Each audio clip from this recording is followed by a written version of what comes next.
My name is Jay, and at 67, I thought I'd seen everything life could throw at me. But nothing prepared me for what happened at my son Michael's wedding. As I moved to sit at the reception, his bride Jessica deliberately pulled my chair away. I crashed to the marble floor, pain shooting through my hip. "Stay with the help where you belong," she hissed. The room erupted in laughter. Then, Jessica's father stood up, his face draining of color. "Sir, is that really you?" 3 months before that humiliating moment, I sat in my living room, looking at a photograph of my late wife Sarah. She'd been gone for 19 years, taken by cancer, when Michael was only 8 years old. I'd raised him alone, juggling work and parenthood, making sure he never felt the absence of his mother more than necessary.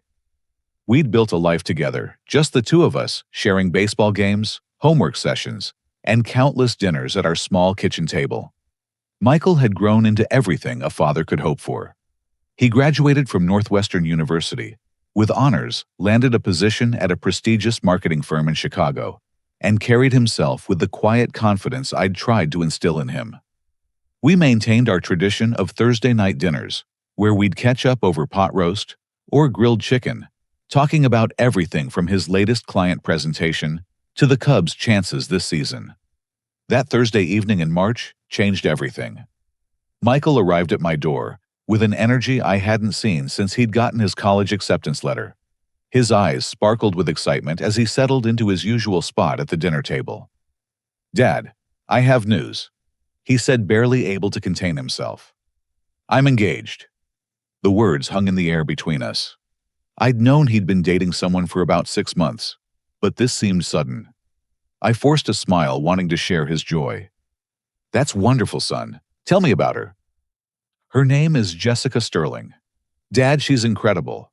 Beautiful, sophisticated, from one of Chicago's most prominent families.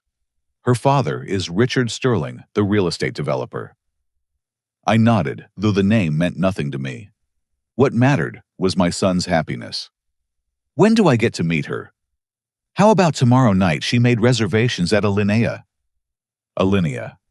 Even I knew that was one of the city's most exclusive restaurants. "Sounds fancy. Should I wear my good suit?" Michael hesitated, and in that pause I caught something I'd never seen before. Was it embarrassment? "Actually, Dad, about that. Jessica thought it might be nice if we could help you update your wardrobe a bit.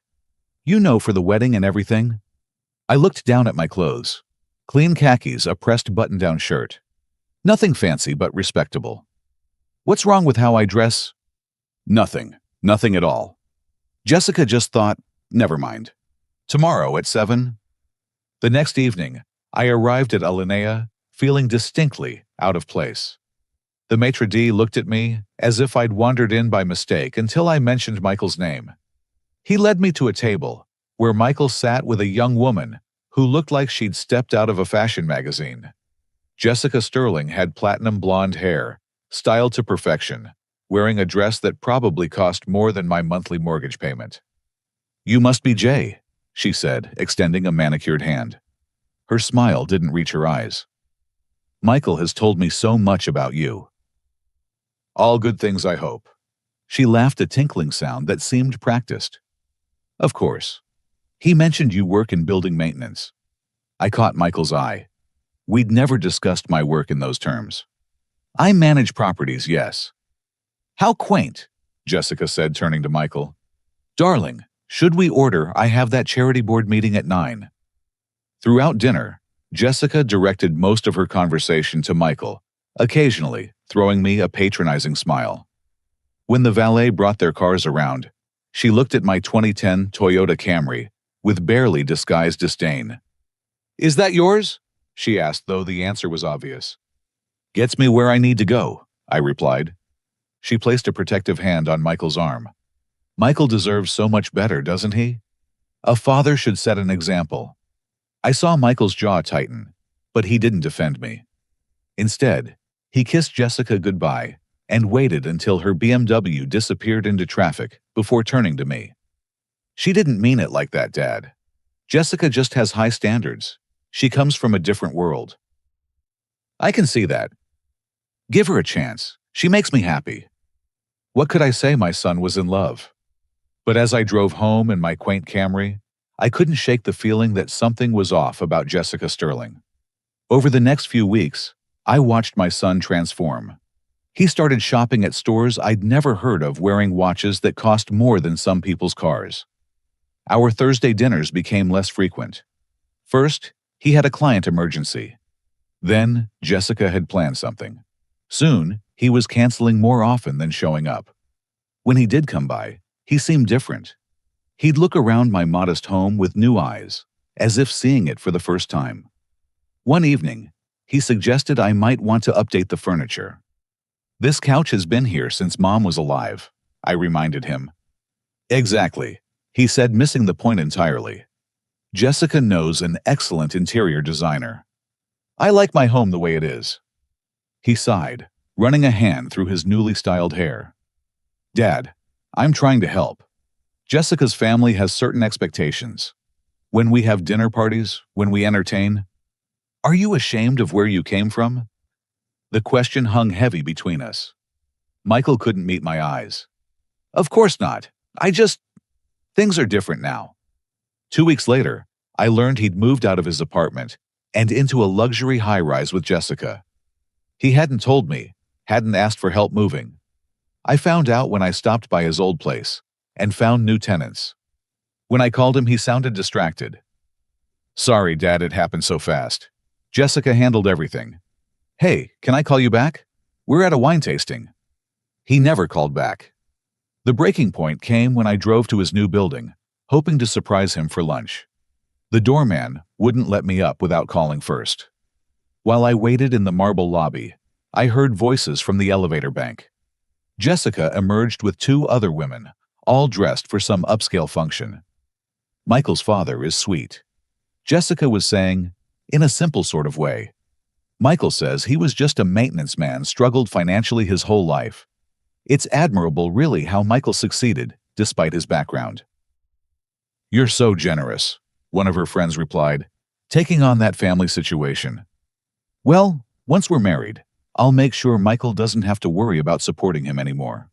There are lovely assisted living communities for people of modest means." They swept past without noticing me. I stood there frozen, wondering when my son had started telling lies about me. Maintenance man. Struggled financially. What else had he told her? That night, I sat in my living room, surrounded by photos of better times. Pictures of Michael's Little League games, his high school graduation, the 2 of us fishing at Lake Geneva. In every photo, he looked at me with respect and love. When had that changed? The phone rang. Michael's name appeared on the screen. "Dad, the doorman said you stopped by today. I thought we could have lunch." "Oh, well, Jessica had plans. Listen about the wedding. We're thinking of keeping the wedding party small, just our closest friends. You understand, right, about keeping things balanced?" I understood perfectly. My own son was writing me out of his life, one excuse at a time. What I didn't understand was why. But as I hung up the phone, one thing became crystal clear. Jessica Sterling was poison, and she was destroying the bond I'd spent 20 years building with my son. The boy I'd raised would never treat me this way. Which meant I had to figure out what game Jessica was playing before I lost my son forever. 2 months before the wedding, I received an invitation printed on cardstock, so thick it could have been used as a roof tile. The Sterling family was hosting a dinner to celebrate the engagement. Formal attire required. RSVP to their social secretary. Social secretary. I shook my head and called Michael. "Isn't this a bit much?" I asked. "A formal dinner. The Sterlings like to do things properly." Michael replied, his voice taking on that defensive tone I'd grown accustomed to. "Just wear your Navy suit, Dad. The one from my college graduation. That suit is 8 years old." "Then buy a new one," he snapped before catching himself. "I'm sorry. Jessica's been stressed with all the planning. Look, I can send you some money." "I can afford my own clothes, son." But even in my new charcoal gray suit from Macy's, I felt like a sparrow among peacocks as I entered the Sterling mansion in Winnetka. The house sprawled across manicured grounds like a small hotel, all limestone and leaded glass windows. "A actual butler," answered the door. Richard Sterling stood in the foyer, greeting guests with the practiced ease of someone who'd spent his life in country clubs and boardrooms. He was younger than I'd expected, maybe early 60s, with silver hair and cold gray eyes. When Michael introduced us, Richard's handshake was brief and dismissive. "Jay, Michael's told us about you." His tone suggested Michael hadn't said much worth repeating. "The bar's in the library." That was it. "No, welcome to the family. No, I've looked forward to meeting you." He'd already turned to greet the next arrival, someone he clearly deemed more worthy of his attention. The dining room could have hosted a state dinner. I counted 24 guests seated around a table that belonged in a museum. The place cards had been arranged with surgical precision, and I found mine at the far end between Jessica's ancient Aunt Millicent, who appeared to be asleep, and a sullen teenager who spent the entire meal on his phone. From my exile, I watched Jessica work the room like a conductor leading an orchestra. She touched Michael's arm when she wanted him to speak, guided his responses with subtle looks, and positioned herself as the gracious hostess in training. Patricia Sterling. Jessica's mother observed from her throne-like chair with approval. "More wine, sir." A server appeared at my elbow. "Just water, thanks." "How sensible," Patricia Sterling's voice carried down the table. "Not everyone can appreciate a good Montrachet. It's an acquired taste." Snickers rippled through the nearby guests. I focused on my soup, some cream concoction, with a French name I couldn't pronounce. "So Jay," Patricia continued, apparently not finished with me. "Michael tells us you're in property management. How interesting. Commercial or residential?" Before I could answer, Jessica interjected. "Dad, you should tell Jay about the new development in Lincoln Park. Maybe there are some maintenance opportunities." Richard Sterling barely glanced my way. "We typically use union contractors. Professional crews only." "Of course," Jessica added sweetly. "But I'm sure Jay's work is perfectly adequate for smaller properties." I set down my spoon carefully. "I manage a portfolio of buildings, actually. Some commercial, some residential." "How nice for you," Patricia said in a tone that suggested it was anything but. "And you raised Michael alone. That must have been challenging." "We managed. Obviously. Though I imagine Michael's success came despite his circumstances, not because of them. Some people just have that innate quality, don't they? That ability to rise above their background." I caught Michael's eye, hoping he'd say something, anything, to defend the life we'd built together. Instead, he studied his wine glass, as if it held the secrets of the universe. The rest of the dinner proceeded in similar fashion. Every course brought new opportunities for subtle insults. My choice of fork for the fish course prompted a knowing look between Jessica and her mother. When I declined the foie gras, Patricia commented on my simple palate. Even my compliment on their home was turned against me. "It is lovely, isn't it?" Jessica said. "Michael's still adjusting to the scale of living. He keeps saying everything's too big, too fancy. But he'll adapt. They always do." They. As if marrying up was a process she'd observed before. After dinner, the men were ushered to Richard's study for cigars and brandy. I don't smoke and rarely drink, but I followed along, hoping for a chance to connect with my future son-in-law's family. Richard held court from behind a massive mahogany desk, regaling his audience with stories of real estate conquests and political connections. "The secret," he pronounced, "is knowing someone's price. Everyone has one. Every politician, every bureaucrat, every competitor. Find the price, and you own them." "What if someone doesn't have a price?" I asked.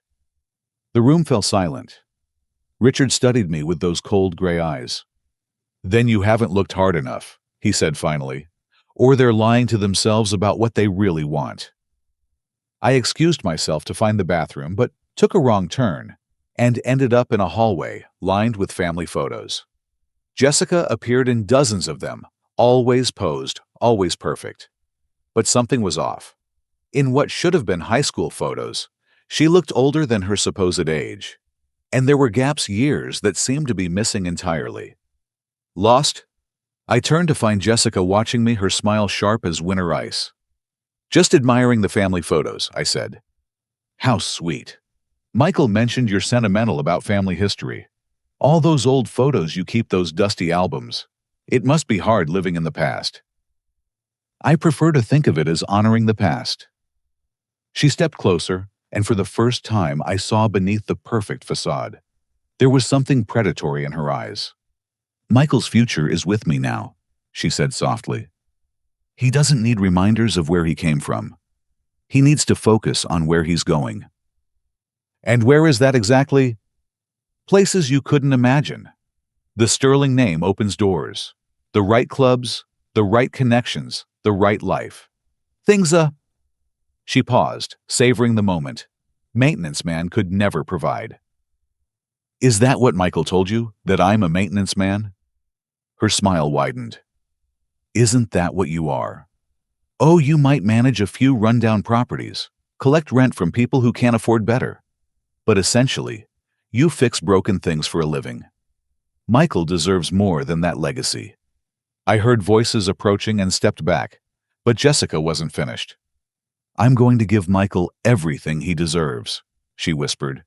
"And once we're married, once he's truly part of the Sterling family, he won't need his old life anymore. He won't need you." Before I could respond, Michael appeared around the corner with Richard Sterling. "There you are, Dad. We're about to leave." "Your father was just admiring our family photos," Jessica said, slipping her arm through Michael's. "Isn't he sweet?" During the drive home, Michael was unusually quiet. Finally, as we neared my neighborhood, he spoke. "I'm sorry about tonight."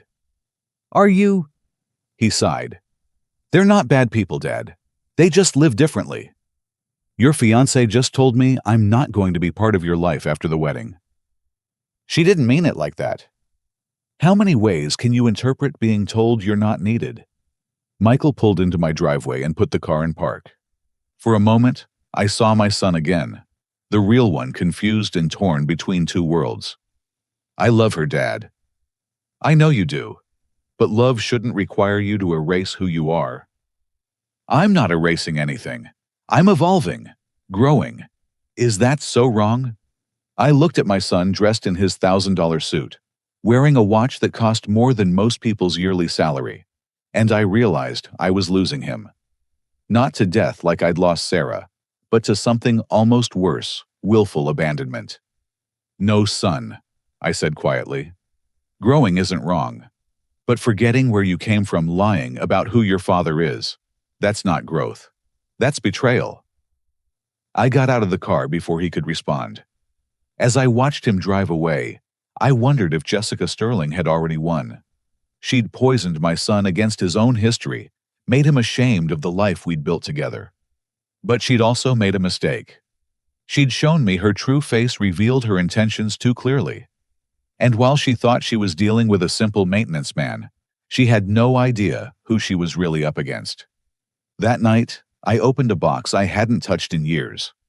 Inside, carefully wrapped in tissue paper, were pieces of a life I'd left behind long before Michael was born. Dog tags, medals, photos of a younger me in uniform, standing with men who'd trusted me with their lives. Jessica Sterling thought she could erase me from my son's life. She thought I was weak, irrelevant, easily dismissed. She was about to learn how wrong she was. 6 weeks before the wedding, I stood in the doorway of Michael's old room, now converted into my home office. Something had been disturbed. It was subtle, the kind of thing you'd miss, unless you'd spent years training to notice details that could mean the difference between life and death. A picture frame slightly askew. Papers not quite where I'd left them. Someone had been in my house. I checked the locks, the windows. No signs of forced entry. Only 3 people had keys: myself, Michael, and Mrs. Chen from next door, who watered my plants when I traveled. Mrs. Chen was visiting her daughter in California, which left Michael. Or someone Michael had given his key to. I booted up my laptop and checked the browser history. Someone had tried to cover their tracks, but they'd done it clumsily. searches for my name, my military service record, property records. Whoever had been here wasn't just snooping. They were conducting reconnaissance. My phone buzzed. Michael. Dad, we need to talk. Come over, I'll make coffee. Actually, can you meet me at Jessica's? She has something she wants to discuss about the wedding. Every instinct screamed danger, but I agreed. 40 minutes later, I pulled up to a gleaming high-rise in River North. Jessica answered the door, wearing designer jeans and a smile that could freeze Lake Michigan. Jay, so good of you to come. Michael's in the living room. The penthouse was exactly what I'd expected. Floor-to-ceiling windows, modern art that looked like expensive accidents furniture, that prioritized form over comfort. Michael sat on a white leather couch looking uncomfortable in his own skin. Dad, thanks for coming. I settled into a chair that probably cost more than my truck. What's this about? Jessica perched on the arm of Michael's couch, her hand possessively on his shoulder. We've been discussing the wedding arrangements. Given the size and scope of the event, we think it's best if you're not in the official wedding party. I see. It's nothing personal, Michael added quickly. Jessica's family has certain traditions. The wedding party needs to be balanced, and with Jessica's 3 brothers, you don't need to explain. I kept my voice level. It's your wedding. Jessica's eyes narrowed slightly, as if my easy acceptance disappointed her. We knew you'd understand. Oh, and about your speech at the reception. Perhaps it would be best if we kept it brief. Not everyone needs to hear old stories about Michael's childhood. Of course. Wouldn't want to embarrass anyone with tales of the son I raised alone for 19 years. Michael flinched. Jessica's grip on his shoulder tightened. Exactly, she said, missing or ignoring my sarcasm. I'm so glad we're on the same page. On my drive home, I made a decision. Jessica Sterling was hiding something, and I was going to find out what. The next morning, I sat across from Ruth Brennan in a small cafe in Evanston. Ruth had served as an intelligence officer in the Army before becoming a private investigator. We'd stayed in touch over the years, exchanging Christmas cards and occasional emails. Now, I needed her skills. Jessica Sterling, I said, sliding a folder across the table. Everything I could find on her and her family. Ruth flipped through the pages, her trained eye catching details I'd missed. What am I looking for? The truth. Something doesn't add up. Gut instinct. That and someone broke into my house to research me. They were sloppy about it. Ruth's expression sharpened. Any idea what they were after? My background, military records, financial information. They tried to access my investment accounts, but hit the 2-factor authentication. So they know you're not just a simple property manager. They suspect, but I need to know what game they're playing before they make their next move. Ruth pocketed the folder. Give me a week. 3 days later, Michael called. His voice sounded strained. Dad, I need to ask you something.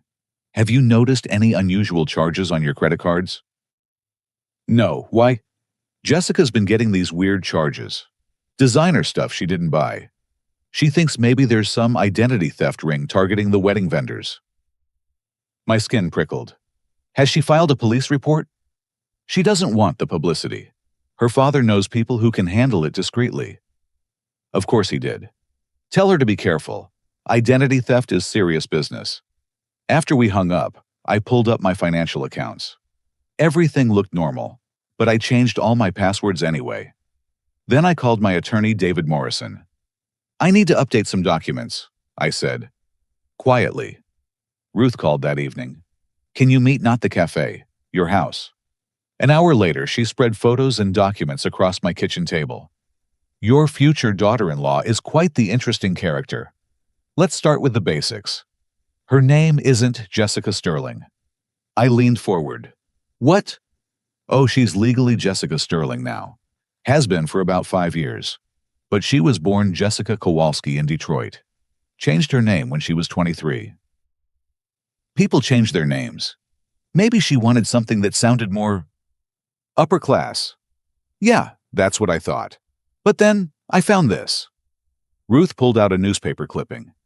Engagement announcement from the Detroit Free Press 7 years ago. Jessica Kowalski to Brandon Chen, heir to a manufacturing fortune. She was engaged before, twice before actually. The second was 4 years ago in Minneapolis. Jessica Sterling to Thomas Anderson, commercial real estate developer. Notice a pattern? I studied the photos. In each one, Jessica looked radiant, hanging on the arm of a wealthy man. What happened to the engagements? That's where it gets interesting. Brandon Chen's family says the engagement ended when they discovered Jessica had misrepresented her background, claimed to have a trust fund that didn't exist. The Anderson situation was messier. Thomas had a nervous breakdown 2 weeks before the wedding. His family claimed Jessica had been manipulating him, trying to get power of attorney over his assets. But nothing was proven. She's careful. Never does anything explicitly illegal. Just walks right up to the line. Ruth pulled out another document. But here's the real kicker. Richard Sterling. He's not her biological father. My coffee mug stopped halfway to my lips. What? Jessica's mother, Patricia, married Richard when Jessica was 25. Right after the name change, right before the first engagement. It's like they were building a new identity for her. So the Sterling family fortune is real, but Jessica has no claim to it beyond what Richard decides to give her, which explains why she's so eager to marry into money. I thought about Michael's trust fund, the inheritance from Sarah's life insurance that I'd carefully invested over the years. He didn't live like he had money, but Jessica had done her research. She knew it was there. There's more, Ruth continued. I had a contact run a deep background on Richard Sterling. The man's a ghost before 1999. No college records, no employment history, nothing. That's impossible. He's one of Chicago's biggest developers. Now he is. But Richard Sterling didn't exist until 26 years ago. Ruth met my eyes. Just like Jessica Kowalski stopped existing 5 years ago. My mind raced. A father and daughter who'd both reinvented themselves, who'd built a fortune on a foundation of lies. And now they'd targeted my son. Can you prove any of this? I'm working on it. But Jay, there's something else. That break-in at your house, I pulled some favors, got access to the security footage from your neighbor's camera. It wasn't Michael who used that key. She showed me a grainy image on her phone. A figure in dark clothes, but the build was wrong for my son. Too slight. And when they passed under the porch light, I caught a glimpse of blonde hair. Jessica, I breathed. She's looking for something specific. Any idea what? I thought about the box in my closet, the medals and commendations I'd never shown Michael, the discharge papers that listed my final rank, the letters of appreciation from defense contractors for systems I'd developed, a lifetime of service I'd packed away to be a full-time father. Maybe, I said. Can you keep digging? Already on it. But Jay, be careful. People who reinvent themselves this completely usually have reasons. And those reasons are rarely good. After Ruth left, I sat in my quiet house processing what I'd learned. Jessica wasn't just a gold digger. She was something more dangerous, a professional. She and her family had built an elaborate facade, and now they were pulling Michael into their web of deception. But why target my son specifically?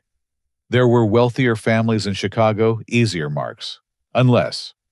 I pulled out my phone and scrolled through old photos until I found what I was looking for. A picture from my military days, a group shot with my unit. I studied the faces of the men I'd served with, looking for something I might have missed.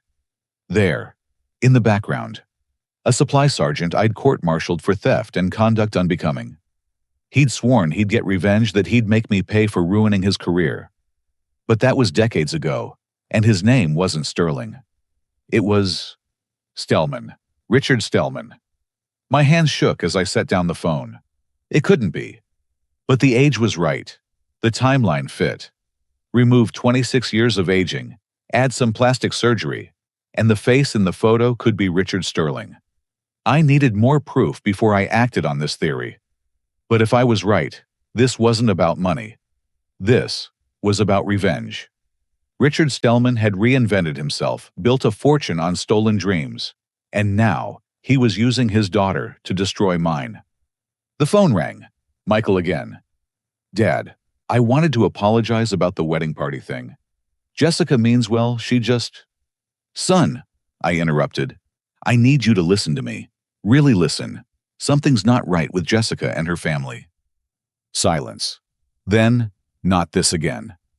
Michael, please, just hear me out. No, Dad. I'm tired of this. Ever since I introduced you to Jessica, you've been negative. Can't you just be happy for me?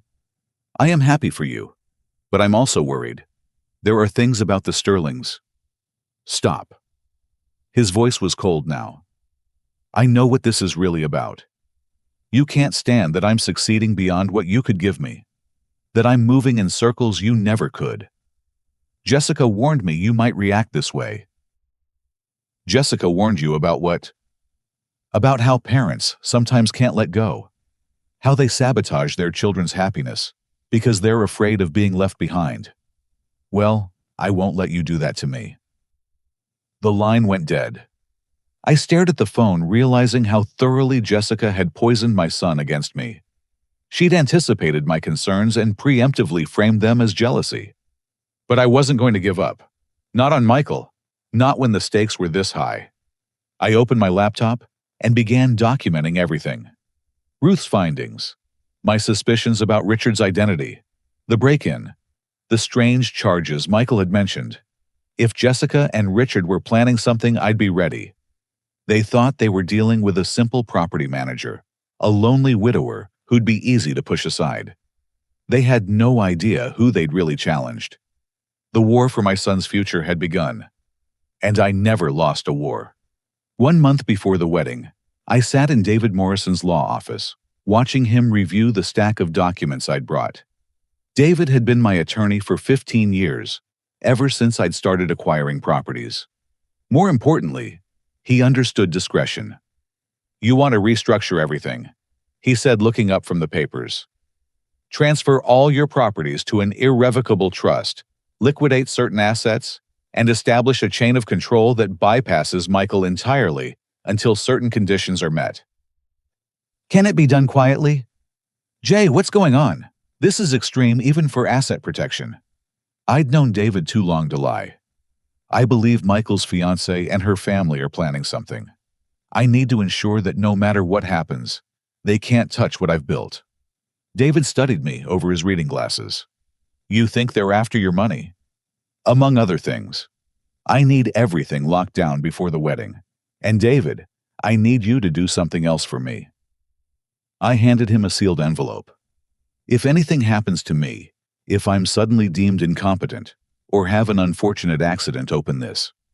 Jay, just promise me. Of course, but maybe you should talk to the police. With what suspicions, a gut feeling, no. I need proof. And to get it, I need them to think they're winning. That afternoon, I began my performance. I called Michael, my voice carefully dejected. Son, I've been thinking about what you said. You're right. I've been selfish. Dad, he sounded surprised. This is your time, your happiness. I shouldn't let my insecurities get in the way. I'd like to apologize to Jessica. Maybe take you both to dinner. Really? Really. I want to make things right before the wedding. We arranged dinner for that Thursday. I chose a modest Italian restaurant, the kind of place that would reinforce Jessica's view of me as a simple man with simple tastes. When they arrived, I stood nervously fumbling with my napkin. Jessica, I owe you an apology. I began, not meeting her eyes. I've been difficult. It's just hard, you know. Watching my boy grow up, move on. I guess I felt like I was losing him. Jessica's smile was triumphant. Oh, Jay, that's so sweet. Of course you're not losing him. You'll always be Michael's father. The dismissive way she said it, as if being his father was a consolation prize, made my skin crawl. But I nodded gratefully. I brought something, I said, reaching into my jacket. Photo albums. Thought you might like to see pictures of Michael growing up. I'd chosen the albums carefully. Pictures that showed our modest life, our small apartment, our camping trips in beat-up tents. Nothing that hinted at my military background or the investments I'd made over the years. How charming, Jessica murmured, flipping through pages with barely concealed boredom. But I caught her studying certain photos intently, particularly ones that showed the interior of my house. "Is this your living room?" she asked, pointing to a Christmas photo. "Yes, same furniture and everything. I'm not much for change." "I can see that," she said, exchanging a look with Michael. The next day, Ruth called. "I have something. Can you meet?" We met at a park this time, walking along the lake path like two old friends catching up. "Richard Sterling is definitely Richard Stellman," she confirmed. "I found the paper trail. He legally changed his name in Nevada in 1999, right after establishing his first LLC, the seed money for his real estate empire. It came from a defense contractor who thought he was investing in a revolutionary logistics system. My blood ran cold. My system. He stole your plans before the court-martial, sold them as his own. The contractor never knew the real inventor was an Army colonel named J. Mitchell. That explains the money. But why come after Michael now? Because he finally found you. You disappeared pretty thoroughly after Sarah died, focused on raising Michael. But when Michael started working at that marketing firm, one of their clients is a Sterling subsidiary. Richard saw the name, did some digging, and found his opportunity. Through Jessica. She's not his biological daughter, but she might as well be. He trained her, molded her. She's been running this con since she was 20. Michael's just the latest mark, but this time it's personal for Richard. I felt sick. My son wasn't just marrying a gold digger. He was marrying a weapon aimed directly at me. That night, I made a decision. If they wanted to research me, I'd give them something to find. I carefully seeded my house with misleading information, bank statements showing modest savings, investment documents that understated my holdings by 90%, military discharge papers that listed me as a first lieutenant instead of a full colonel. But in my home office, barely visible beneath other papers, I left a single document that mentioned a Swiss account. The account was real, but it held exactly $1,000. I wanted to see if they'd take the bait. 3 days later, they did. I'd installed hidden cameras after the first break-in. This time, I watched from my phone as Jessica let herself in again. But she wasn't alone. Richard Sterling followed her, moving through my house with predatory purpose. They went straight to the office. Jessica rifled through papers, while Richard studied the photos on my walls, lingering on one from my army days. I couldn't see his expression clearly, but his body language screamed recognition. "Found it," Jessica said, holding up the Swiss account document. "Just like you said. He's been hiding money offshore." "Perfect," Richard replied. "Add it to the file. Judge Hoffman will find this very interesting when the time comes." Judge Hoffman. I made a note to have Ruth investigate. They spent another 20 minutes photographing documents and whispering plans I couldn't quite hear. Before leaving, Richard stopped in my living room, looking at a photo of Sarah. "She was beautiful," he told Jessica. "Shame she never knew what her husband really was. A thief who destroyed other people's lives and called it justice." They left, and I sat in my dark house, processing what I'd heard. They were building a case to have me declared incompetent. The Swiss account would be painted as hidden assets, evidence of mental decline, or financial crimes. Judge Hoffman was probably in Richard's pocket. But they'd made a mistake. They'd revealed their timeline. When the time comes, meant they were waiting for something. The wedding, most likely. They wanted Michael legally bound to Jessica before they moved against me. I picked up the phone and made a call I'd hoped to avoid. "Harrison, it's J. Mitchell. I need a favor." Benjamin Harrison had served under me in the Gulf. Now he was a federal judge with an impeccable reputation. More importantly, he owed me his life after I'd pulled him out of a burning vehicle in Kuwait. "Anything, Colonel. You know that." "I need you to attend a wedding next month. My son's. And Ben, bring your golf buddy from the FBI. I have a feeling things might get interesting. The next 2 weeks were a delicate dance. I played the role of the defeated father, grateful for any scraps of attention Michael threw my way. I let Jessica help me shop for a wedding outfit, enduring her patronizing suggestions. I nodded meekly when she explained the simple protocol for the reception. Meanwhile, Ruth's investigation uncovered more dirt. Judge Hoffman had received significant campaign contributions from Sterling-connected PACs. Jessica had a safety deposit box under her original name containing documents from her previous engagements. And Richard had been making large cash deposits, possibly preparing for a quick exit. 1 week before the wedding, Michael stopped by unexpectedly. He looked haggard, stressed. For a moment I saw my son again, not the polished puppet Jessica had created. "Dad, can I ask you something?" "Always." Do you think I'm making a mistake?" My heart leaped, but I kept my expression neutral. "What makes you ask that?" "It's just, sometimes Jessica says things. About you. About our life before. And I know they're not true, but I don't correct her." "Why don't I correct her?" "Because you love her," I said simply. "And sometimes love makes us compromise pieces of ourselves." He was quiet for a long moment. "She wants me to sign some papers, prenuptial stuff, but also power of attorney documents, in case of emergency," she says. Every alarm bell in my head screamed. "Have you shown them to a lawyer?" She says her family lawyer reviewed them, that it's standard for families like theirs.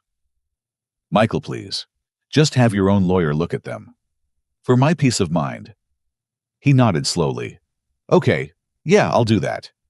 But I could see the doubt in his eyes, the internal struggle between what his heart wanted and what his instincts were telling him.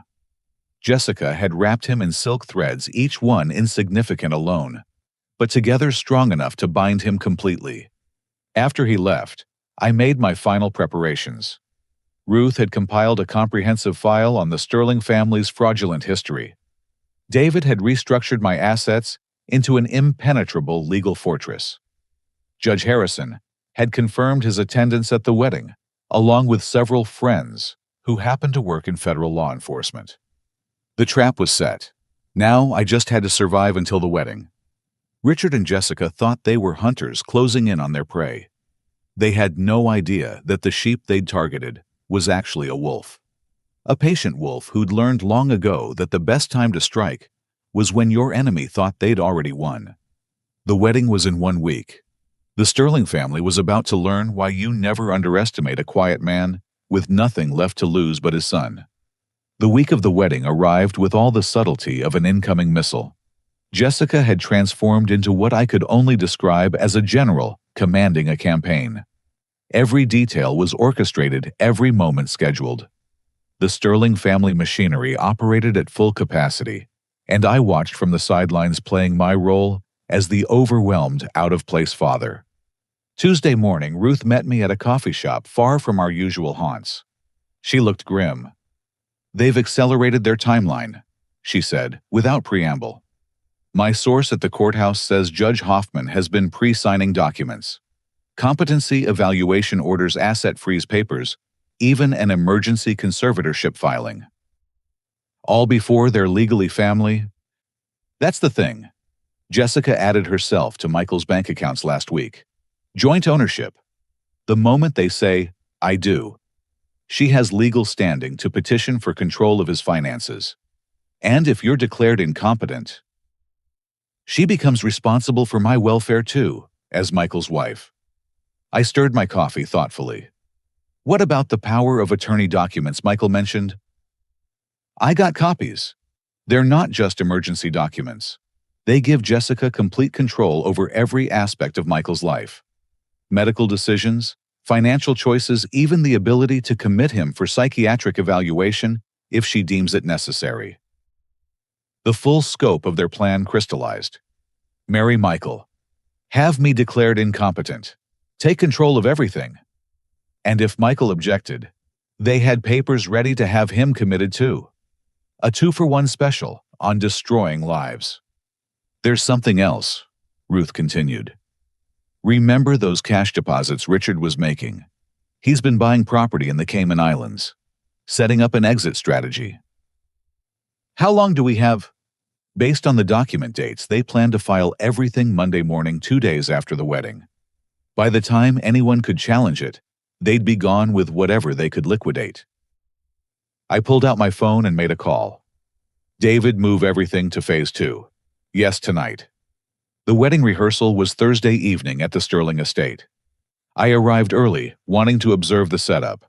The grounds had been transformed into what looked like a movie set. White tents, crystal chandeliers, enough flowers to stock a botanical garden. Gaudy, isn't it? I turned to find an elderly man in a groundskeeper's uniform. Excuse me. The display.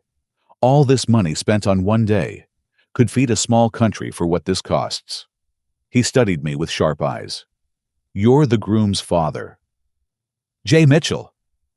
Tom Kowalski. He shook my hand with a grip that spoke of years of manual labor. I maintain the grounds here. Have for 30 years. Kowalski. Jessica's original surname. You're not related to the bride, are you? His face darkened. Jessica's my niece, or was before she decided the Kowalski name wasn't good enough for her. I'm sorry. Family rifts are hard.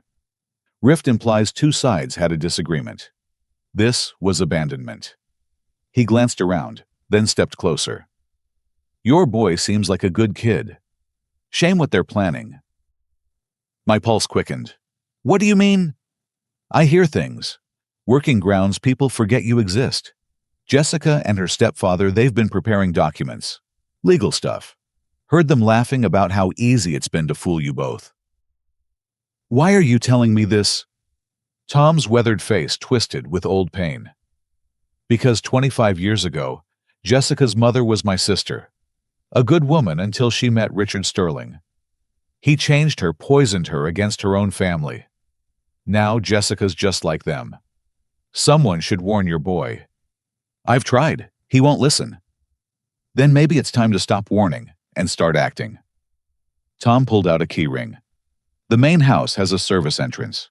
During the reception, while everyone's focused on the party, that door will be unlocked. Whatever you might need to find in Richard's office.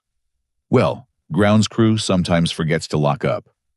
Before I could respond, Jessica's voice cut through the air. Uncle Tom, what are you doing? Tom's entire demeanor changed. He hunched his shoulders, avoided eye contact. Just checking the sprinkler lines, Miss Sterling. It's Miss Sterling, she corrected coldly. And you're not supposed to talk to guests. Get back to work. Yes, ma'am. As Tom shuffled away, Jessica turned to me with a bright smile that didn't reach her eyes. I apologize for him. We keep him on out of pity. Family charity, you understand. Very generous of you. We do what we can for the less fortunate. She linked her arm through mine. Come, let me show you where you'll be sitting. She led me to a table near the back of the reception area. Not quite the service staff section, but close enough to be insulting. Place cards were already set. I'm sure you'll be more comfortable here, she said. Close to the exits in case you need to leave early. I know these events can be overwhelming for someone not used to them. How thoughtful. Oh, and Jay, about your speech tomorrow. Remember, brief and sweet. Maybe just a simple toast. Nothing too. She paused, savoring her cruelty. Provincial. The rehearsal itself was a masterclass in psychological warfare. Jessica had choreographed every moment to minimize my presence. When it came time to practice the processional, I was informed that I'd be entering from a side door, not walking down the aisle. For timing purposes, Jessica explained. Michael went along with everything, his expression blank. But I caught him watching me during quiet moments, something struggling behind his eyes. The son I raised was still in there, buried under months of manipulation. That night, I prepared for war. I organized everything Ruth had discovered into a clear narrative. Financial records showing Richard's theft of my logistics system. Documents proving Jessica's pattern of fraud. Photos, testimonies, evidence that would expose 25 years of deception. I also placed calls to 5 special guests. Men and women who'd served with me, who knew the truth about who I was and what Richard Stellman had done. They all confirmed they'd attend. Friday morning, the day before the wedding, Michael called early. "Dad, I need to see you. Alone. Can you meet me at the old park where we used to go when I was kid?" 30 minutes later, I found him sitting on the same bench where we'd fed ducks after Sarah's funeral. He looked lost. "I had a lawyer look at those documents," he said without preamble. "My lawyer, not Jessica's. He said signing them would be financial suicide, that I'd essentially be giving her everything." I stayed quiet, letting him talk. When I confronted her, she cried, said I didn't trust her, that her family was just trying to protect their assets. Made me feel like a gold digger for questioning it. He laughed bitterly. "Me, a gold digger. Can you imagine? What are you going to do?" "I don't know. The wedding's tomorrow. 600 guests. Her family spent a fortune. And despite everything, I love her, Dad. Or I think I do. How can you tell the difference between love and manipulation?" "Love builds you up," I said quietly. "Makes you better than you were. Manipulation tears you down, makes you question your own worth. Which one have you felt these past months?" He was quiet for a long moment. "I felt like I'm drowning. Like I'm losing pieces of myself every day." "Then you have your answer." "But the wedding." Michael, listen to me. Really listen. There are things about the Sterlings I haven't told you. Things that will come out soon. Whatever happens tomorrow, know that I love you, and I'm proud of the man you were before all this started. He hugged me, then the first real embrace we'd shared in months. "I love you too, Dad. I'm sorry for everything I said, the way I acted. No apologies needed. Just promise me something. Whatever happens at the reception, trust me. Even if it seems crazy, trust that I'm trying to protect you." "I promise." As I watched him drive away, I wondered if I'd see my son again before the wedding. Jessica would notice his doubts, would work to shore up her control. But I'd planted seeds of truth. Now I had to trust they'd grow. That evening, I received an unexpected call. "Mr. Mitchell, this is Tom Kowalski. You need to know something." They moved up the timeline. I heard Richard on the phone with Judge Hoffman. "They're not waiting until Monday. They've got something planned for the reception itself." "What kind of something?" Couldn't hear details. But Richard mentioned having security ready to escort someone out. Someone who might cause problems. Me. They were planning to have me removed from my own son's wedding. Probably claim I was disturbed. Use it as evidence for their competency filing. "Tom, that key you mentioned." "Service door, east side. I'll make sure it's open." I hung up and made one last call. "Ben, it's Jay. Change of plans. I need you and your friends at the ceremony, not just the reception. Things might move faster than expected." "We'll be there, Colonel, just like Kuwait." Tomorrow, everything would come to a head. The Sterlings thought they held all the cards, had planned for every contingency. But they'd made one crucial error. They'd underestimated the determination of a father protecting his son. The trap was no longer waiting to be sprung. It was already in motion. And tomorrow, at the moment of their greatest triumph, Richard and Jessica Sterling would learn the price of their greed. The only question was whether Michael would still be standing when the dust settled. The wedding day dawned crisp and clear, one of those perfect September mornings that made Chicago shimmer like a jewel. I stood at my bedroom window, adjusting the tie on my new charcoal suit. Not the one Jessica had condescendingly approved, but a perfectly tailored piece I'd saved for special occasions. If they planned to humiliate me today, I'd face it with dignity. My phone buzzed. "Ruth. Jay, my contact at CPD, just called. The Sterlings filed a complaint about you yesterday. Harassment, stalking, mental instability. They're building a paper trail." "Let them. Is everything else ready?" 10-4, Colonel. Your guests are in position. The Bureau boys are particularly interested in what we discussed. I arrived at the Sterling estate to find it transformed into something from a fairy tale. Or a nightmare, depending on your perspective. Security guards checked names at the gate earpieces, suggesting this was more than standard wedding security. J. Mitchell, I told the guard, father of the groom. He consulted his list, frowning. You're seated in Section C. I knew what that meant. The exile section where inconvenient relatives were hidden. But I smiled and thanked him. The ceremony space was breathtaking. Hundreds of white chairs faced an altar framed by roses and ivy. Musicians tuned their instruments while guests in designer clothing air-kissed and compared jewelry. I recognized politicians, business leaders, even a few celebrities. The Sterling machine in full display. Mr. Mitchell. I turned to find a nervous young man with an event coordinator's headset. Ms. Sterling asked me to remind you about the processional timing. You'll enter from the side after the wedding party is in place. Of course. I found my seat and watched the theater unfold. Jessica's family filled the front rows, a sea of confident smiles and expensive dental work. My side was notably sparse. A few of Michael's college friends, some co-workers, and scattered throughout my special guests. General Patricia Hawkins sat 2 rows behind me, her steel gray hair and ramrod posture unmistakable, even in civilian clothes. Then I spotted him. Richard Sterling greeting guests like a king holding court. He'd aged well in 26 years, but now that I knew what to look for, I could see Richard Stellman underneath. The same calculating eyes, the same predatory smile. Our eyes met across the crowd. His expression flickered with something. Not quite recognition, but unease. Then, Jessica appeared at his side, whispering urgently. He nodded and approached me. Jay, glad you could make it. Wouldn't miss it, Richard. He studied me, and I saw the exact moment he realized something was different. The broken old man was gone. In his place stood someone he should have recognized from the beginning. You look well, he said carefully. Amazing what a good night's sleep can do. Clear conscience and all that. His jaw tightened. I hope you're not planning any surprises today. It would be a shame if security had to escort you out. The only surprises today are yours, Richard. Or should I say Stellman. He went perfectly still.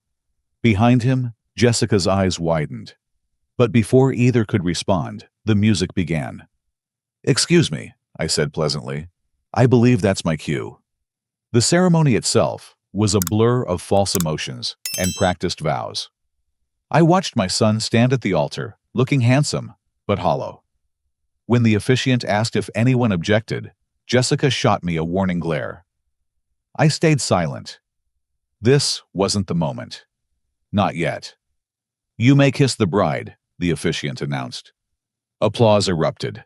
The new Mr. and Mrs. Michael Mitchell turned to face their guests. Jessica's smile was radiant, triumphant. She'd won. Or so she thought. The reception was held in a massive tent that could have housed a circus. Round tables for 10 each centerpiece, worth more than most people's rent. I found my assigned seat at table 27, the Siberia of wedding geography. My table mates included distant Sterling cousins who spent the meal discussing their portfolios. But I wasn't alone. General Hawkins sat at table 18, Judge Harrison at table 12, and scattered throughout others who knew the truth about Richard Stellman's past. The entrance of the wedding party was orchestrated like a Broadway production. Each couple announced choreographed poses, swelling music. When Michael and Jessica entered, the crowd erupted. She'd changed into a second dress, this one even more elaborate than the first. They took their seats at the head table, elevated on a platform like royalty, surveying their subjects. Richard Sterling stepped to the microphone. Ladies and gentlemen, what a glorious day. My daughter, my beautiful Jessica, has found her prince. And Michael, welcome to the Sterling family. You're one of us now. The threat in those words was subtle, but clear. Dinner was served 7 courses of culinary artistry I barely tasted. I was watching, waiting. Tom Kowalski moved among the tables in his server's uniform, invisible to the guests he'd worked around for decades. He caught my eye and nodded toward the house. The service door was open. As dessert was cleared, Jessica took the microphone. Before we continue with the speeches, I wanted to take a moment to thank everyone for being here, especially Michael's father, Jay. Heads turned toward me. I felt the trap closing. It can't be easy, she continued, watching your child move beyond what you could provide. But Jay has handled it with such grace. Let's give him a round of applause for knowing when to step aside. Scattered, uncomfortable clapping. Michael's face had gone pale. In fact, Jessica said, her smile sharp as a blade, "Jay, why don't you come up here? Give that toast we discussed. The brief one." This was it. The public humiliation designed to provoke me, to make me look unstable. I stood slowly, straightened my jacket, and began walking toward the platform. But not directly. I took a circuitous route, passing specific tables. At table 18, General Hawkins stood as I passed. "Colonel Mitchell," she said loudly. "An honor to see you again, sir." Murmurs rippled through the crowd. "Colonel." At table 12, Judge Harrison rose. "Jay, congratulations on Michael's wedding. The Attorney General sends his regards." More murmurs. "Attorney General." By the time I reached the microphone, the atmosphere had shifted. Jessica's smile faltered. Richard had half risen from his seat, recognizing the tactical maneuver too late. "Thank you, Jessica," I said into the microphone. "You're right. It isn't easy watching your child move beyond what you provided, especially when what you provided included love values and the strength to recognize right from wrong. Things money can't buy." I looked directly at Michael. "Son, I've kept something from you. Many somethings, actually. You grew up thinking your father was a simple property manager. The truth is more complex." "Security," Richard hissed to someone offstage. But Judge Harrison had already positioned himself near the security chief badge subtly displayed. "You see," I continued, "before you were born, I served our country. Military intelligence, special operations. I developed logistics systems that revolutionized how we move resources in combat zones. Systems that saved lives." From table 22, Ruth Brennan stood. "Colonel Mitchell's innovations were classified for 15 years. The Pentagon estimates they saved over 3,000 American lives in combat zones." I smiled at Richard. "One of those systems was stolen by a supply sergeant named Richard Stellman. He sold it to defense contractors, built a fortune on theft and lies. That man sits at your head table today." The room exploded. Guests talking over each other. Photographers swinging cameras toward Richard, who'd gone the color of old paper. "That's slander!" Jessica shrieked. "Security, remove him!" But something unexpected happened. Tom Kowalski stepped forward, pulling off his server's jacket to reveal a suit underneath. "Actually, Ms. Sterling, it's not slander." His voice carried clearly. "I'm Special Agent Thomas Kowalski, FBI. We've been investigating your family's fraudulent activities for 18 months. Jessica's scream could have shattered crystal. She staggered, her hand clutching her champagne glass. Richard lunged for the microphone, but two other servers materialized beside him, badges now visible. "Mr. Stellman," Agent Kowalski said, "you're under arrest for wire fraud, identity theft, and theft of classified military intelligence." "Dad." Michael had found his voice standing at the head table, looking between me and the chaos unfolding. "What's happening?" "The truth, son. Finally." Jessica turned on Michael, her perfect facade cracking like old paint. "You knew you had to know this was all a setup." "Actually," I said, still holding the microphone, "Michael knew nothing.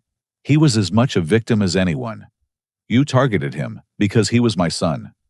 This whole elaborate scheme 25 years in the making, because Richard couldn't face what he really was, a thief and a coward." "Sir." One of the FBI agents approached the microphone. "We'll need that evidence we discussed." I reached into my jacket and pulled out a flash drive. 25 years of evidence compiled and verified. Financial records, testimonies, proof of Richard's stolen identity, and Jessica's long con. But Jessica wasn't finished. She grabbed her champagne glass and threw back its contents in one desperate gulp. Within seconds, her eyes rolled back and she collapsed, convulsing. "Poison!" someone screamed. "She's been poisoned!" Chaos erupted. Guests, fleeing, others, pushing forward to see. I rushed to the platform where Michael knelt beside Jessica, his face stricken. "I didn't want this," he said, looking up at me with tears in his eyes. "Dad, I didn't want any of this." An ambulance arrived within minutes. Paramedics worked on Jessica, while FBI agents secured the scene. Richard Stellman sat in handcuffs. All his arrogance evaporated, replaced by the cornered rat I remembered from Kuwait. Agent Kowalski approached me. "Colonel, we found something. The champagne glass Jessica drank from. It was meant for your table. For you." The final piece clicked into place. They'd planned to poison me at the reception, make it look like a heart attack or stroke. The bitter irony that Jessica had grabbed the wrong glass in her panic wasn't lost on anyone. "Will she survive?" I asked. "They think so. But she'll face charges along with her stepfather. The prenuptial agreement, the power of attorney, documents the competency scheme. It's all documented." I found Michael standing alone by the ruins of his wedding cake, still in his tuxedo, looking lost. "I'm sorry," I said. "I wanted to tell you everything, but I wouldn't have believed you." He turned to face me. "I was so blind, Dad. So stupid." "Not stupid, manipulated. There's a difference. All those things I said to you, the way I treated you. Already forgotten." He was quiet for a moment. "Was any of it real? Did she ever actually care about me?" "I don't know, son. Maybe in her own way. But people like Jessica don't know how to love. They only know how to take." General Hawkins approached us. "Colonel Mitchell, the Pentagon's been trying to reach you for years. There's a considerable sum in royalties for your innovations. Money that should have been yours from the beginning." I looked at my son standing in the wreckage of his wedding and made a decision. Whatever's owed, put it in Michael's name. He's going to need a fresh start. As the FBI led Richard away, he turned back one last time. "You destroyed me twice," he spat. "Wasn't Kuwait enough?" "You destroyed yourself," I replied. "I just made sure you couldn't destroy anyone else." The Sterling estate emptied as guests fled the scandal. By sunset, only a few of us remained. Michael and I sat on a garden bench, watching the sun paint the sky in shades of redemption. "What happens now?" he asked. "Now you heal. You learn. You become the man you were meant to be before all this." "Will you help me?" "Always, son. Always." 6 months later, the trials made national news. Richard Stellman exposed as a fraud, who'd built an empire on stolen valor and classified intelligence. Jessica revealed as a serial con artist who'd destroyed multiple lives in pursuit of wealth. Both faced decades in prison. But that was 6 months away. That night, as FBI agents cataloged evidence and paramedics rushed Jessica to the hospital, I stood with my son in the ruins of a wedding that had become something else entirely. A reckoning, a revelation, a chance for truth to finally overcome years of lies. The Sterlings had planned to destroy us. Instead, they destroyed themselves, brought down by their own greed, and a poisoned glass meant for me. Sometimes justice comes in unexpected ways. Sometimes the trap you set for others becomes the trap that catches you. And sometimes a father's love and patience are the strongest weapons of all. The aftermath of the wedding felt like waking from a fever dream. Within hours, the Sterling estate had transformed from a fairy tale venue to a crime scene. FBI agents methodically documented evidence, while guests abandoned champagne glasses, caught the last rays of sunset, like tiny prisms of broken promises. Michael and I sat in my kitchen that night, the familiar space a comfort after the chaos. He'd changed out of his tuxedo into jeans and an old Northwestern sweatshirt I'd saved from his college days. For the first time in months, he looked like himself again. "Tell me everything," he said quietly. "From the beginning. I need to understand." So I did. I told him about my military service, about developing logistics systems that revolutionized supply chains in combat zones. About Richard Stellman, the supply sergeant who'd stolen classified documents and disappeared into the night. About building a quiet life after his mother died, choosing fatherhood over the Pentagon career that had been offered. "You gave up all that for me!" Michael's voice cracked. "I gained more than I gave up. Watching you grow, being there for every baseball game and science fair. Those Pentagon generals couldn't offer me that. But the money, the recognition, meant nothing compared to raising you. The properties I bought, the investments I made, they were all for your future. I just never expected that future to include Jessica Sterling." Michael flinched at her name. "How did I not see it, Dad? How did I let her convince me you were something to be ashamed of?" Because she was very good at what she did. She'd been trained by a master manipulator groomed from young adulthood to be a weapon. You weren't her first victim son, just her most personal target. Over the following days, the full scope of the Sterling deception unraveled like a cheap sweater. FBI forensic accountants discovered Richard had built his entire empire on the foundation of my stolen work. The logistics system he'd sold to defense contractors had generated over $200 million in revenue over 2 decades. Money built on theft and treason. Jessica recovered from the poisoning within 48 hours, though she refused to speak to investigators initially. The doctors confirmed what Agent Kowalski had suspected. The champagne had been laced with a slow-acting toxin designed to mimic a heart attack hours after consumption. The plan had been for me to collapse during the father-son dance, a final humiliation that would seem like natural causes to most observers. Ruth Brennan visited on the 3rd day, bringing boxes of additional evidence she'd compiled. The prenuptial agreement Jessica tried to get Michael to sign it included clauses that would have given her automatic power of attorney if he was ever hospitalized for any reason. Even a minor surgery would have triggered it. "They thought of everything," Michael said, reviewing the documents with horror. "Almost everything," Ruth corrected. "They didn't count on your father keeping strategic reserves, or on him recognizing Richard after all these years." "When did you know?" Michael asked me. "The moment I saw him at that first dinner. The face was different, but the eyes were the same. Cold, calculating. The eyes of a man who'd steal from his brothers in arms and sleep soundly afterward." The trials began 4 months later. Richard Stellman, revealed to Chicago society as a fraud, faced federal charges ranging from identity theft to treason. The prosecution presented my original design documents, stamped classified, alongside the patents Richard had filed under his assumed name. The similarity was undeniable. General Patricia Hawkins testified about the importance of the logistics system. Colonel Mitchell's innovation saved countless lives by ensuring supplies reached forward positions efficiently. Every soldier who made it home, because they had ammunition, medical supplies, or food when they needed it, owes a debt to J. Mitchell. When Richard took the stand in his own defense, his arrogance had evaporated entirely. He looked like what he was, an old man whose empire of lies had finally collapsed. "I served my country too," he protested. "I deserved compensation for my service."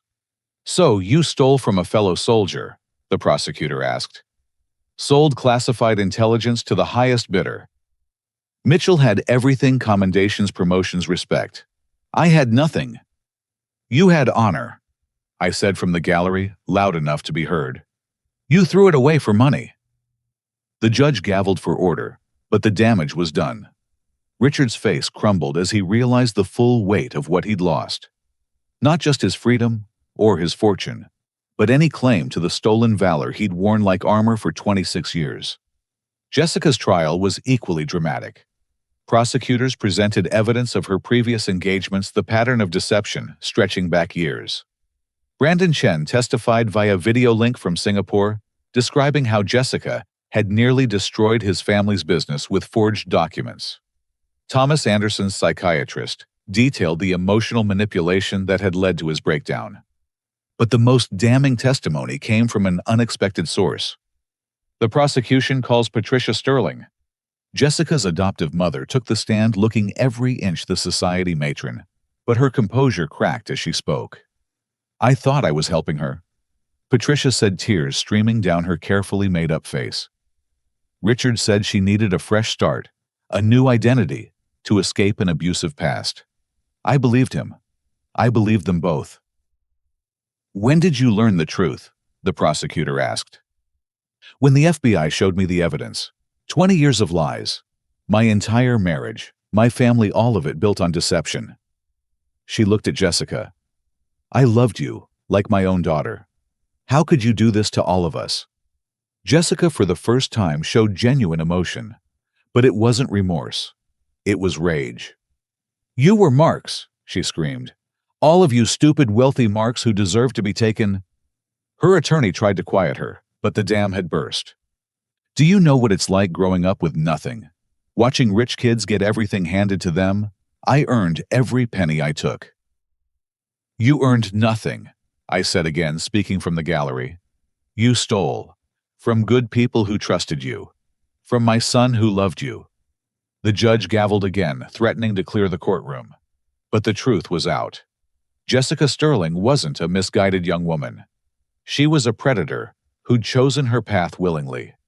Both trials ended with convictions. Richard received 25 years for treason, fraud, and conspiracy. At his age, it was effectively a life sentence. Jessica got 15 years with additional time possible for the attempted poisoning. The recovery of the stolen assets took longer. Federal investigators traced money through dozens of shell companies' offshore accounts and real estate holdings. The Sterling mansion, the cars, the jewelry, all of it was seized as proceeds of criminal activity. The government owes you approximately $40 million. Agent Kowalski informed me 6 months after the wedding. Royalties, interest, and damages for the theft of your intellectual property. $40 million. More money than I'd ever imagined having. I want half to go to a veterans fund, I said immediately. For soldiers transitioning to civilian life. The other half goes to Michael. Dad, no, Michael protested. That money's yours. You earned it. I earned it to provide for my family. That's you, son. Besides, I've got everything I need. My properties, my investments, and most importantly, my son back. Michael had begun rebuilding his life with quiet determination. He'd left the marketing firm tainted as it was by Sterling connections. Instead, he'd started volunteering at a veterans hospital, teaching computer skills to injured soldiers. It was there he met Amy Chen, a pediatric nurse whose warmth and genuineness were the antithesis of everything Jessica had been. She makes me laugh, he told me over one of our reinstated Thursday dinners. Real laughter, not the polite society chuckle Jessica trained me to do. And she doesn't care about money or status. She cares about people. I met Amy a month later. She was everything Michael described, kind, intelligent, and refreshingly direct. When she learned about the wedding disaster, she simply said, "Well, that explains why you flinch whenever anyone mentions champagne." 2 years after the Sterling nightmare, I stood in my backyard watching Michael and Amy exchange vows under a simple arbor, decorated with his mother's favorite roses. No grand estate, no celebrity guests, no orchestrated production. Just family, close friends, and genuine joy. "Do you have the rings?" the officiant asked. Michael's best man, one of his Army hospital students, produced 2 simple gold bands. No massive diamonds, no status symbols. Just circles of precious metal representing endless love. As I watched my son marry a woman who loved him for himself, I thought about the journey that had brought us here. The betrayal, the pain, the moment when Jessica pulled that chair away and everything came crashing down. It had all led to this moment of real happiness. "I now pronounce you husband and wife," the officiant declared. The small gathering erupted in genuine applause as Michael kissed his bride. Amy's smile could have lit up the city, and Michael looked at her the way I'd once looked at his mother, with complete, uncomplicated love. At the reception, a backyard barbecue that Jessica would have sneered at, I stood to give a toast. This time, no one was plotting to poison my champagne. No one was recording my words to use against me later. Just a father speaking from the heart. Michael. I began, "You've taught me something important.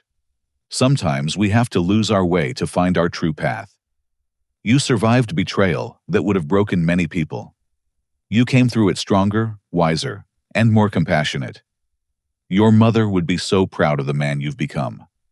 I know I am." I raised my glass of lemonade to the newlyweds. To Michael and Amy, may your love be built on truth, sustained by kindness, and strengthened by the challenges you face together. May you always remember that the greatest wealth isn't measured in dollars, but in the quality of the people who stand beside you. To Michael and Amy, the guests chorused. Later, as the party wound down and guests said their goodbyes, Michael pulled me aside. "Dad, I've been thinking. That veterans fund you started, I want to run it. Full time. Amy thinks we could expand it, add mental health services, job training, family support programs." "It's yours if you want it," I said, "though it won't make you rich." "I've been rich," he replied. "It nearly cost me everything that mattered. I'd rather do work that means something." I hugged my son, feeling the strength in him that adversity had forged. That's my boy. As I drove home that night, I passed the Sterling estate. New owners had bought it at auction, unaware of its dark history. The gates stood open, the grounds being renovated. Soon, new memories would overwrite the old ones. The place where my son's first wedding had turned into a crime scene would become just another house in an expensive neighborhood. But some lessons endure. Trust, once broken, must be earned back slowly. Love, real love, builds rather than destroys. And sometimes, the greatest victory isn't in the enemies you defeat, but in the family you protect. Richard Stellman sits in federal prison, his stolen empire reduced to a number on a cell door. Jessica Sterling serves her time in minimum security, her beauty fading along with her schemes. They thought they could destroy us, but they only made us stronger. Me. I still live in my modest house, still manage my properties, still keep Thursday nights sacred for dinner with my son. The only difference is that now Amy joins us, filling the kitchen with laughter and stories from the hospital. Sometimes she brings her fellow nurses. Michael brings his veteran students. Our small table expands with leaves to accommodate chosen family people who value authenticity over appearances. The $40 million. The Veterans Fund has helped over 300 soldiers transition to civilian life. Michael runs it with military precision and civilian compassion. Amy adds her medical expertise to ensure comprehensive care. They're building something that matters, something real. On quiet evenings, I sometimes think about that moment at the wedding. The crash to the marble floor, the laughter of the crowd, Jessica's venomous words. Stay with the help where you belong. She was wrong about so much, but accidentally right about one thing. I do belong with the help, with the people who serve others, who build rather than steal, who understand that true wealth isn't what you take, but what you give. The Sterling family thought they were royalty, entitled to whatever they could grasp. They learned too late that in America, we don't bow to false kings. We expose them, we bring them to justice, and we rebuild what they tried to destroy. My name is Jay Mitchell. I'm a father, a veteran, a property manager, and a survivor of one of the most elaborate con games ever attempted. But more than that, I'm proof that patient love and quiet strength can overcome the flashiest deception. To those watching who've faced betrayal, who've been told they're not enough, who've had someone try to pull the chair out from under them, stand strong. Truth has a way of surfacing. Justice has a way of arriving, and the people who truly matter will stand by you when the facades fall away. Have you ever had someone try to erase you from your own life?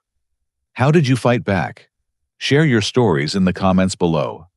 Like this video if it resonated with you. Subscribe for more stories of justice and redemption, and share it with someone who needs to remember their own strength. Thank you for joining me on this journey. May you always recognize the wolves in sheep's clothing, and may you have the courage to expose them when the time is right. Until next time. Remember, the greatest inheritance you can leave your children isn't money or status. It's the strength to stand for truth, the wisdom to see through deception, and the courage to protect what truly matters. Stay strong, stay wise, and never let anyone make you feel less than what you are.